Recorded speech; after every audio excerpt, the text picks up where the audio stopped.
안녕하세요 여러분. 저는 강북연세병원에서 근무하고 있는 정형외과 전문입니다. 관절을 전문으로 하고 있고요. 이름은 김용찬이라고 합니다. 반갑습니다.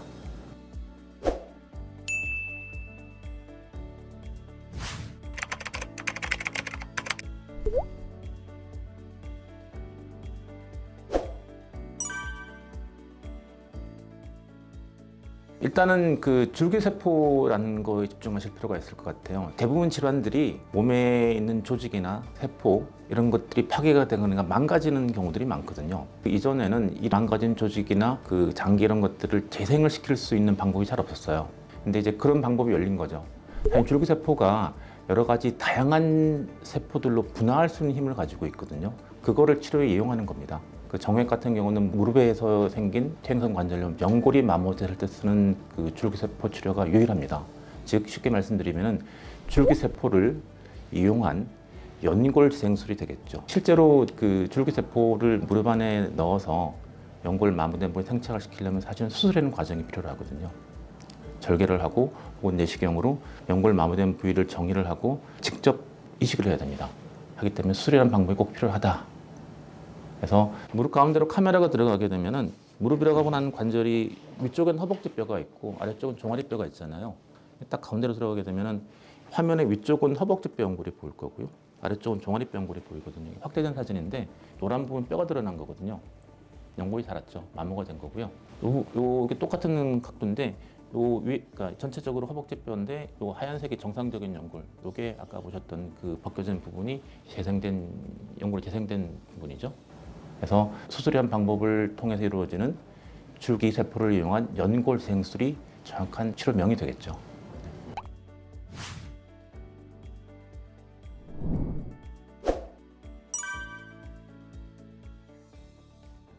사실은 옛날에는 환자의 연령으로 어느 정도 구분을 했었는데 사실은 이 줄기세포가 도입되면서 연령과 큰 관련 없이 시술할 수가 있거든요. 그게 가장 좋은 부분이고요. 줄기세포가 가능한 경우는 일단 연골이 다 들어야 됩니다. 연골이 마모돼서 뼈가 드러난 경우에 시행을 하게 되는데 가능한 그 뼈가 드러난 연골 결손, 연골 마모된 범위가 적을수록 좋겠죠. 그런 경우 시행하게 됩니다.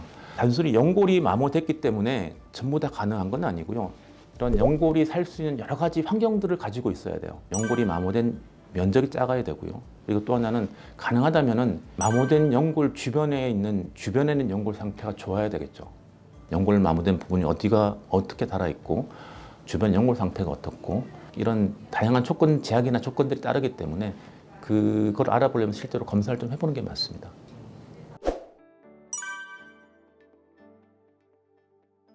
그 수술 시간은 사실 그렇게 길지는 않고, 그러니까 술기적으로, 테크닉적으로는 그렇게 어려운 시술은 아닙니다. 수술 시간은 대개 하게 되면 한 3, 40분 정도?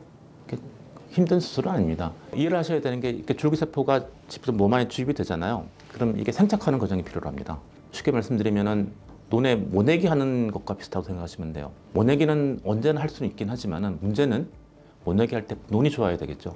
밭에다 모내기 한다면 뭐가 살겠습니까? 논에다 모내기를 해야 되고 모내기를 했다고 해서 농사가 끝나는 건 아니잖아요. 그 모가 자라서 나락이 열리는 과정이 필요한데 그 과정이 줄기세포 같은 경우에는 약 한 6주에서 8주 정도 목발하고 보조기를 쓰게 됩니다. 입원 기간은 일주일 안쪽입니다. 그렇게 시간이 오래 걸리진 않은데 목발 보행이 가능하면 언제 충분히 퇴원하실 수 있고요. 그 이식한 줄기세포가 충분히 성숙하고 성장을 해서 안정적인 상태로 넘어가려면 일반적으로 약 한 6주 정도 된다. 그렇게 보시면 될 것 같습니다.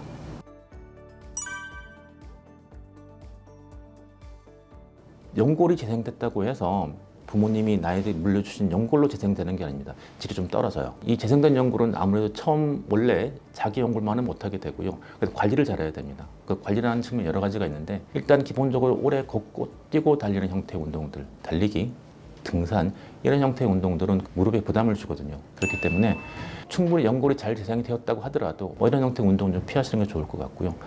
그리고 또 하나 유념하셔야 될 게 무릎을 오래 쓰려면 관절 주변의 근력, 허벅지나 종아리 쪽 근력이 좋으면 좋을수록 무릎에 떨어진 부담도 줄고 또 오래 쓸 수가 있습니다. 추천드리는 운동으로는 정지된 자전거 타기입니다. 일반적으로 앉아서 타게 되잖아요, 자전거를. 그러면 체중을 엉덩이가 다 받습니다.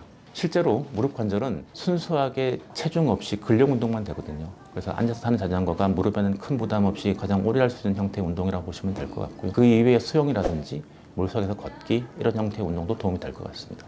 자세는 특별히 나쁜 자세가 없긴 하지만 제일 안 좋은 사람이 쪼그려 앉는 겁니다. 쪼그려 앉는 자세가 되면 굉장히 무릎의 압력이 높아지거든요. 특히나 이제 무릎 뒤쪽 부분, 그러니까 연골판의 후각부는 굉장히 스트레스가 높아지기 때문에 다른 손상으로 연결이 될 수가 있습니다. 그렇기 때문에 쪼그려 앉는 자세는 좀 피하는 게 좋을 것 같아요.